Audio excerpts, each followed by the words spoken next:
Live from the Don and Lorena Meyer studio at the University of Nebraska-Lincoln's College of Journalism and Mass Communications, this is Nebraska Nightly. Good afternoon and welcome to Nebraska Nightly. I'm Evan Donlier. And I'm Colton Knott. ASUN explores the future of end cards and the convenient changes coming to campus. But first, look at the heartbreaker for Nebraska basketball last night. That's our top story tonight. Basketball ended their season with a devastating loss to Iowa in the Sweet 16. In spite of the heartbreak, the Huskers had a historic season. Sports reporter Trey Marler had all the coverage down in Houston. Welcome into Nebraska Nightly and outside the Toyota Center in downtown Houston, Texas, as the clock struck midnight on Nebraska basketball's historic season as they fall the Iowa Hawkeyes 77-71. And Chase, it seemed like the season was never going to end, and all of a sudden they ran a gas down the stretch, and just in the blink of an eye, it's all over. Well, there was a good stretch there, Trey, where Nebraska fans thought they were going to run away with this game. They had been making shots left and right, a 12-2 run to start the game, and it just felt like all Nebraska for about roughly 30 minutes of the game, Trey, and then eventually it got away from them.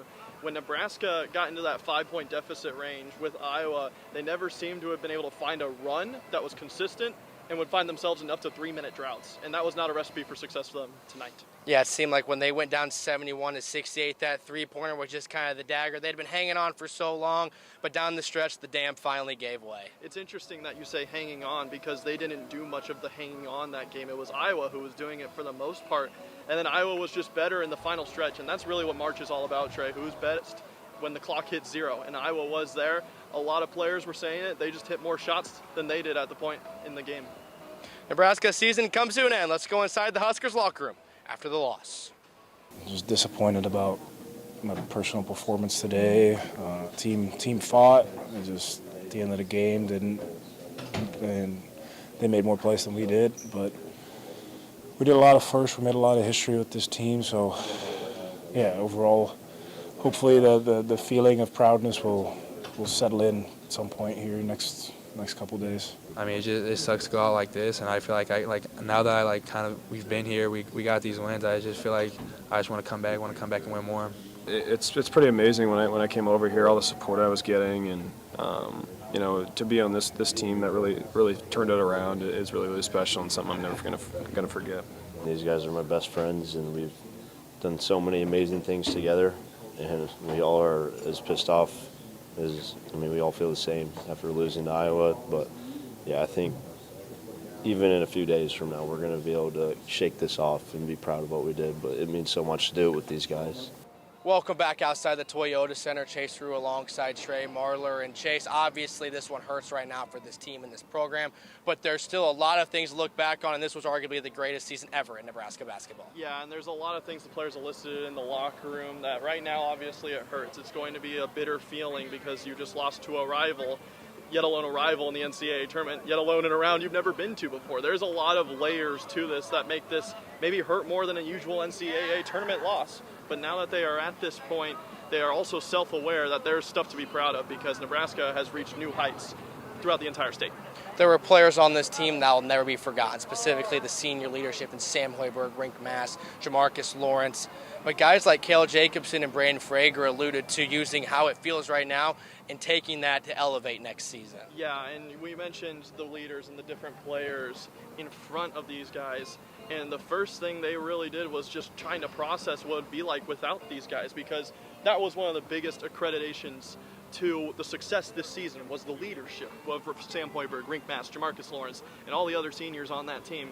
And that's going to be an interesting thing to replace, Trey, because I don't think it's the talent for Nebraska that's going to be the toughest part. It's the character, it's the togetherness that's going to be the toughest part in reconstructing a roster this offseason.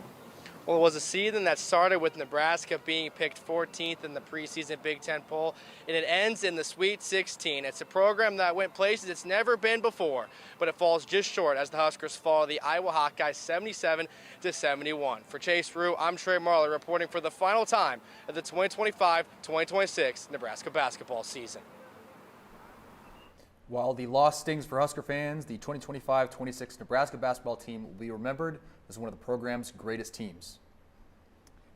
Weather this week has been nothing short of fire and ice. For our first look at weather for today, we have weather reporter Owen Snodgrass. Owen?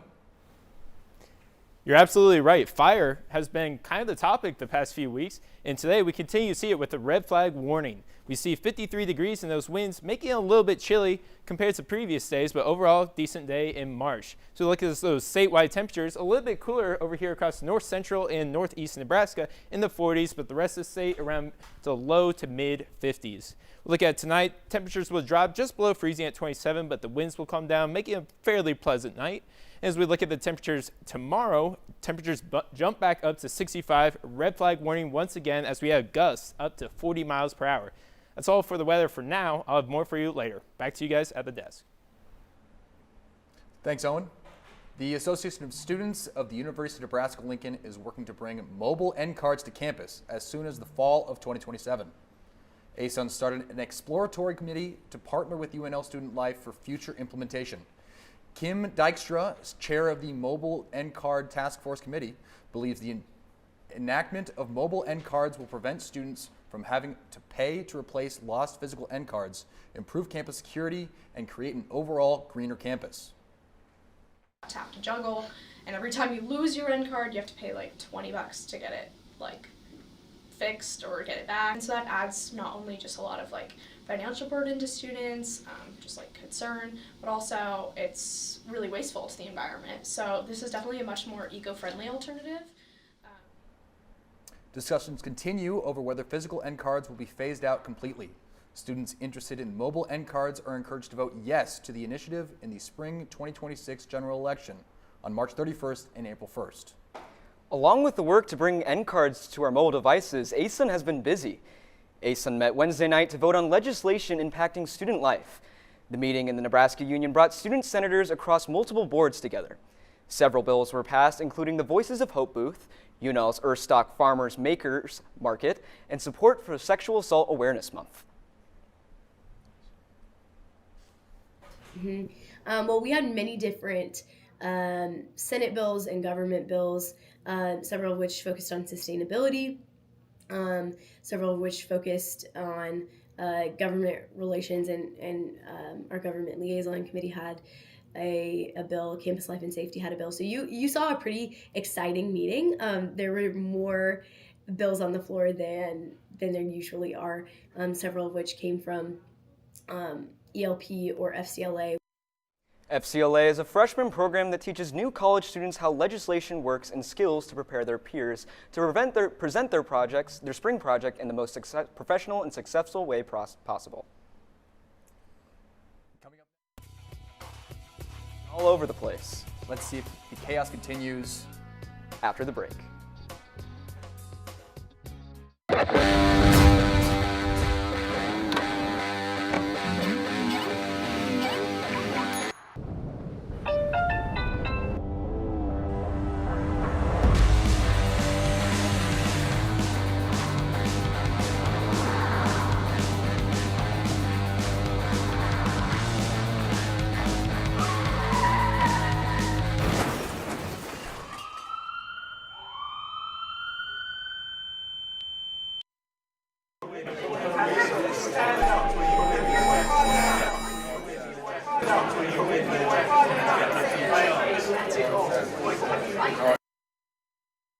On average, every Big Ten student wastes 112 pounds of garbage each year, but there's a fix.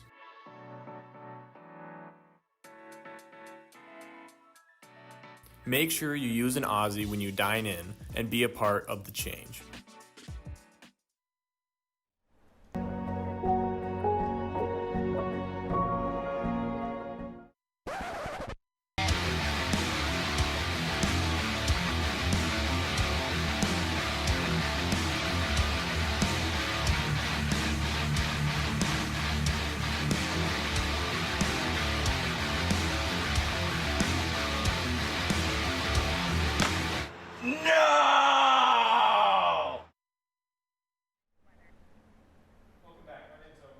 As we take a look right now, 53 degrees here in Lincoln and a red flag warning in place. This is due to a couple of factors, mainly the low humidity that we've been seeing and dry conditions accompanied by these strong to wild wind shifting winds that we've been seeing in the area.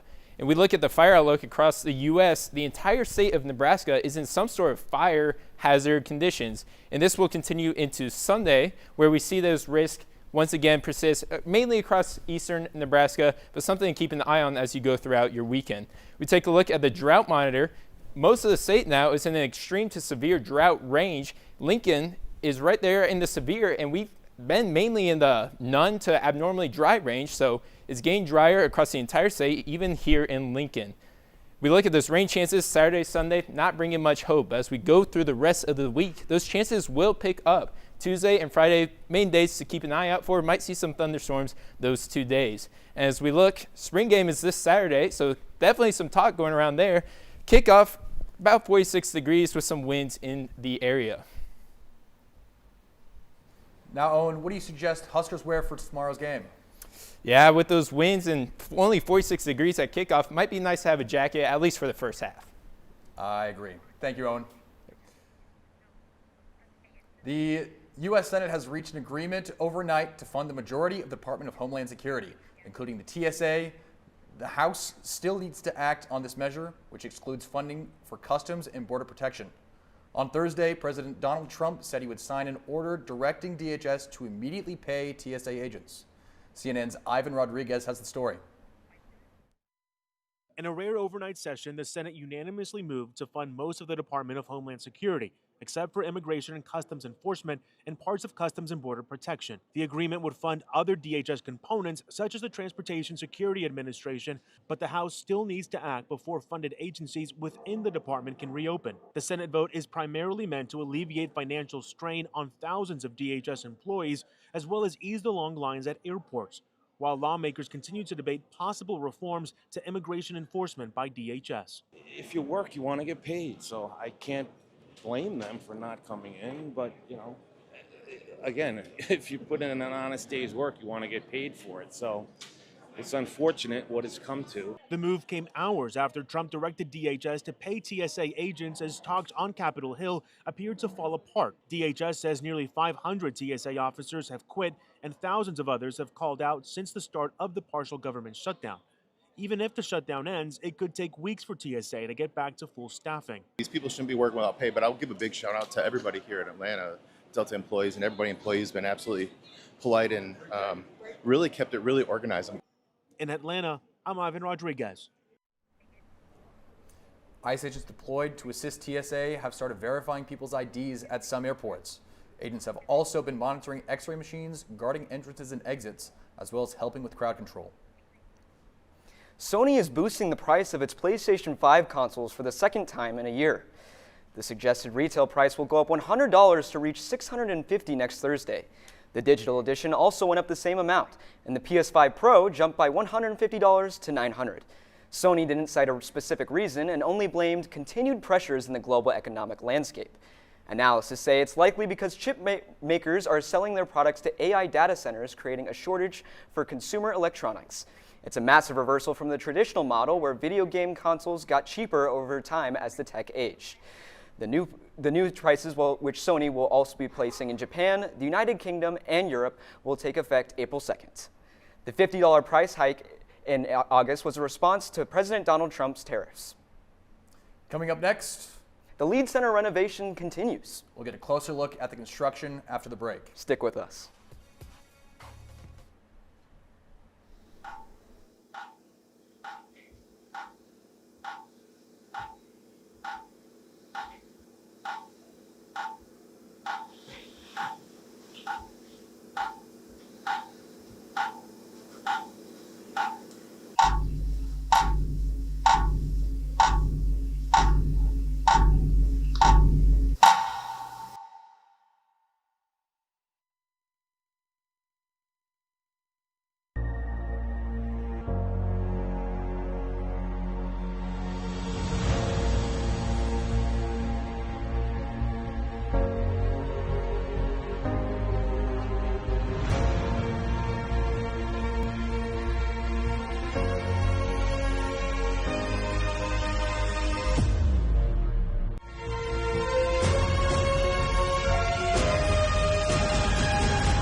Of the 40 million tons of plastic waste generated in the U.S. in 2021, only 5%, or 2 million tons, was recycled.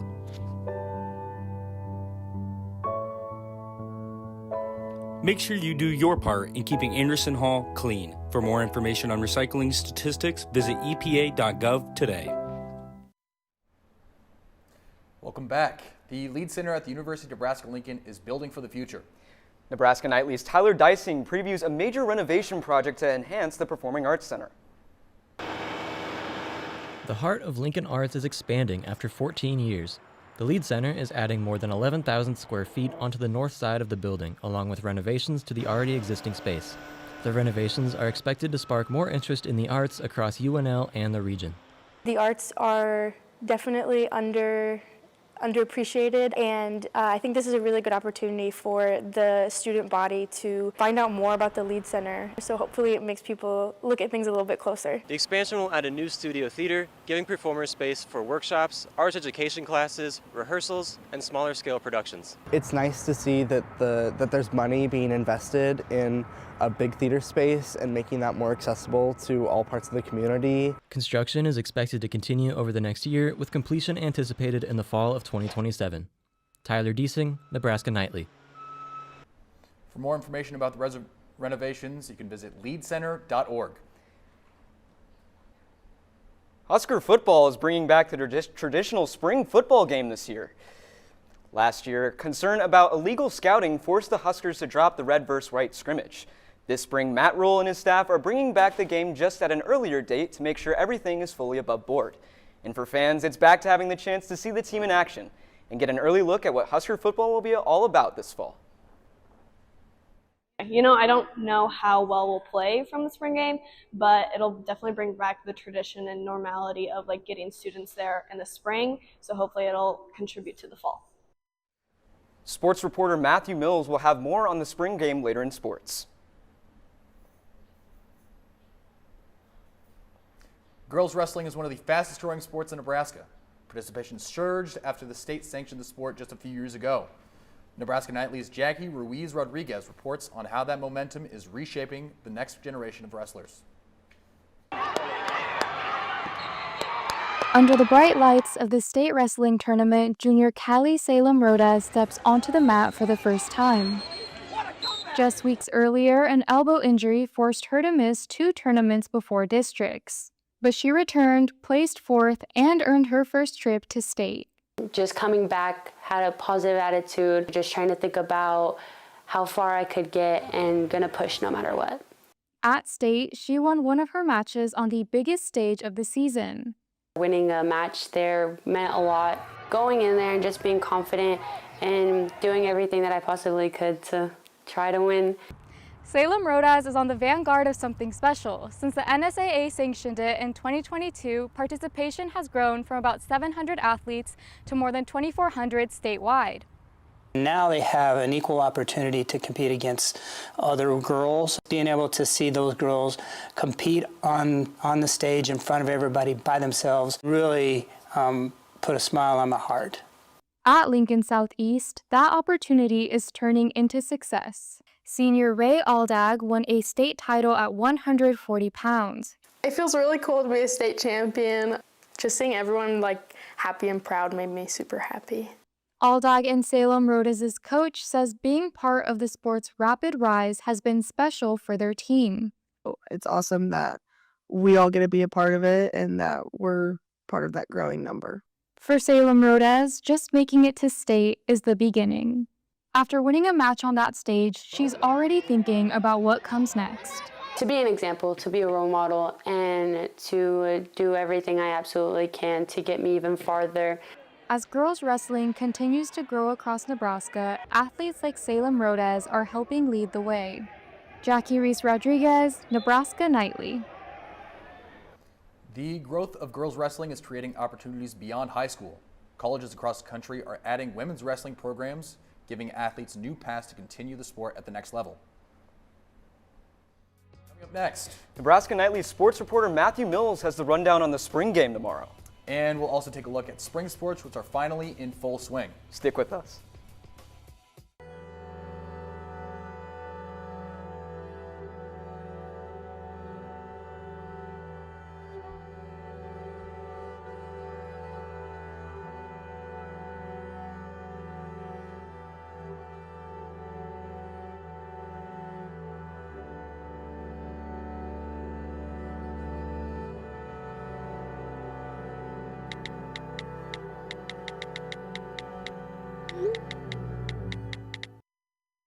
Husker students struggle with food insecurity.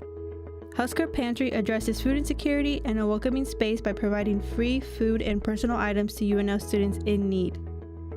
Due to high demand, the pantry often runs out of essential items. Help keep the pantry stocked by donating the most needed items. From canned food to personal items and cleaning supplies, you can make a difference by donating. Learn how to donate by visiting pantry.unl.edu. Welcome back to Nebraska Nightly. I'm Matthew Mills. Nebraska's Sweet 16 loss to Iowa last night signified the end of the winter sports season, but now much of Husker Nation's attention will be turned onto Haymarket Park for baseball and softball. But first, the Nebraska football spring game returns to its traditional red versus white format. This year, the spring game will highlight the many changes that occurred in and around Nebraska football. New coaches and players will step onto Tom Osborne Field for the first time in red. Transfer quarterback Anthony Calandria will look to show starting quarterback ability in his first appearance. Last year at UNLV, Calandria threw for nearly 3,500 yards, rushed for over 600 yards, and totaled 33 touchdowns on his way to earning himself 2025 Mountain West Conference Player of the Year honors. Calandria is expected to battle with TJ Lateef, the true sophomore for Nebraska. Last year in 7 appearances, Lateef had over 900 yards and totaled 10 touchdowns. All eyes will be on the quarterbacks on Saturday. The offensive line room got completely revamped as well this offseason. Jeep Wade will serve his first season as the offensive line coach after joining the staff in last December. The offensive line gained 3 transfer players as well, including Paul Mabenga, a junior transfer from LSU. Mabenga credits SEC experience for preparing him to play in the Big Ten. It definitely benefits just being able to have experience playing in the SEC. And I mean, like I said, football is football. Everybody's going to give you their best no matter what. But coming in here with that much experience, it just makes things a lot easier as far as just communication-wise on the field, knowing what we think, like all on the line. Like if we were just, a fresh group, freshmen coming in, it would have been like a whole different situation. But having experience playing in the SEC just brings a little bit more humph to ourselves. The spring game will kick off at 11 a.m. on Saturday. Throughout the weekend, Husker fans will be able to see a top 10 matchup in Bullen Stadium as the 7th-ranked UCLA Bruins come to Lincoln to take on the 9th-ranked Huskers. UCLA comes in at 27-3 and Nebraska sits at 24-5. Both teams are undefeated in Big Ten play this season, Bruins at 9-0 and Huskers at 6-0. Neither team has lost in the last month, so be prepared for a true clash of powerhouses. First pitch is scheduled for 8 p.m. tonight at Bullen Stadium. Nebraska baseball will try and protect their side of Haymarket tonight as Indiana comes to town. The Huskers enter at 19-6 and Indiana stands at 10-4. Nebraska is currently 3rd in the Big Ten and looks to add 3 more wins to their conference record this season. Last week, the Huskers earned their first national ranking of the year, coming in at 24th in the D1 baseball rankings. You can catch the first pitch on Big Ten Plus at 6 p.m. Guys, it's going to be a big weekend in sports. It's going to be a big weekend in Lincoln here for sports. Yeah, it'll definitely be exciting to get everyone back into Memorial this spring.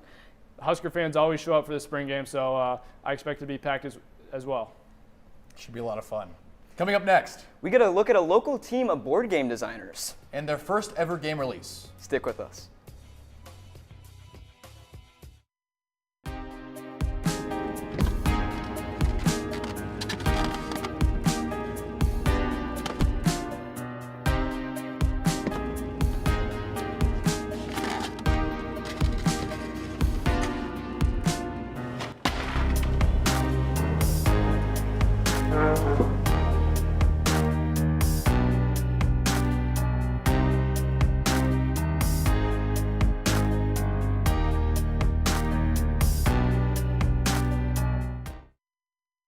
Okay, so how about this much?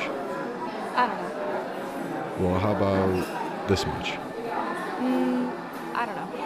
How about... Actually, I don't know. Okay, maybe this much? I don't know.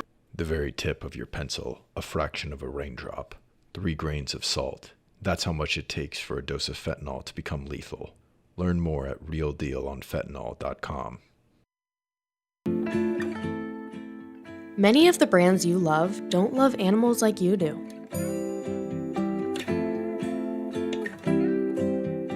Look at the labels of products you use for a bunny logo signifying they don't lab test on animals.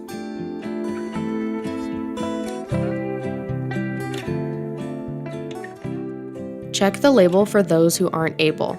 Start making the shift by visiting crueltyfreekitty.com today.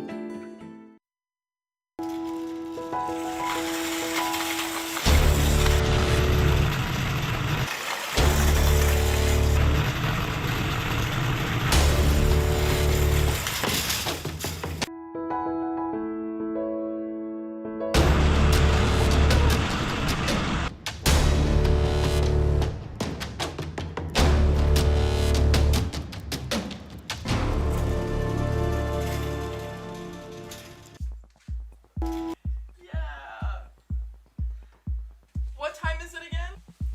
It's 11:57. Oh my gosh, no, I have homework. It's okay, you still have 3 minutes. You're right, I'll pull it up on my phone. Oh my gosh, 50 questions, how am I supposed to do this? Well, if you were built different, you could do it. No! Welcome back to Nebraska Nightly. Although it may not be known for it, Lincoln is home to lots of creativity. This past week, my co-anchor here, Evan, had the pleasure of sitting down with 3 friends who designed board games right here in Lincoln. It may not look like it, but right now I am a deep sea diver looking to collect sunken treasure and exotic fish. And all of this is made possible thanks to the board game nuts at Ground Control Board Games. Ground Control Board Games, a design team based in Lincoln, Nebraska, celebrated the release of their first game with Risk the Abyss. While the team of 3 worked together to see this vision through, the majority of the design came from Mark Shantos. So Risk the Abyss is far from the first game that I've designed, but it's the first game that I felt was completely finished, partially due to the fact that it's so small. There's not too much going on, but I'm really, really proud of what I've created here. And the initial spark was, this is a game designed for my brother. Mark's brother, a diver in the Navy, shares Mark's love of board games, but says that anything that takes more than 5 minutes to learn isn't worth playing. The entire time that I was designing it, the whole driving factor and the thing that I kept coming back to, anytime that there was kind of a split in the road in the design, whether I could do this or that, was which one of these would my brother Jack like more? Along with his brother, Mark had an entire catalog of board games to inspire him to get into board game design. This game in particular, Hadrian's Wall, is one of my favorite games of all time. And after playing this game, I kind of thought to myself, I think I could make something like this. And that was kind of the spark to get into game design. And then eventually, after making 10 terrible games, I made a couple good ones. Then, with the help of his friends, he made a game ready for the public, Risk the Abyss. And with their final product, they turned to Kickstarter for financial support. It was our first time doing it, but we were all kind of tuned into it because it's such a big part of the board game community and how board games are released these days. So we'd seen it done before, we knew that we could do it. I had initially set the funding goal to $300, and Chan talked me up to $500. And I think as it sits, we're somewhere around $3,500. Alongside the funds the game received from over 140 supporters, Risk the Abyss was also a Figgy finalist at the Boston Festival of Indie Games this past December. And with claimant support from all across the country, it looks like Ground Control Board Games has a bright future ahead of them. Thank you for tuning in to Nebraska Nightly. For more information on the Risk the Abyss as well as future releases, go to groundcontrolboardgames.com. Thanks for tuning in to Nebraska Nightly. Be sure to follow us on social media at Nebraska Nightly. Our next live show is Tuesday, March 31st at 4:45 p.m. Have a great night. Nebraska Nightly is a production of the University of Nebraska-Lincoln's College of Journalism and Mass Communications.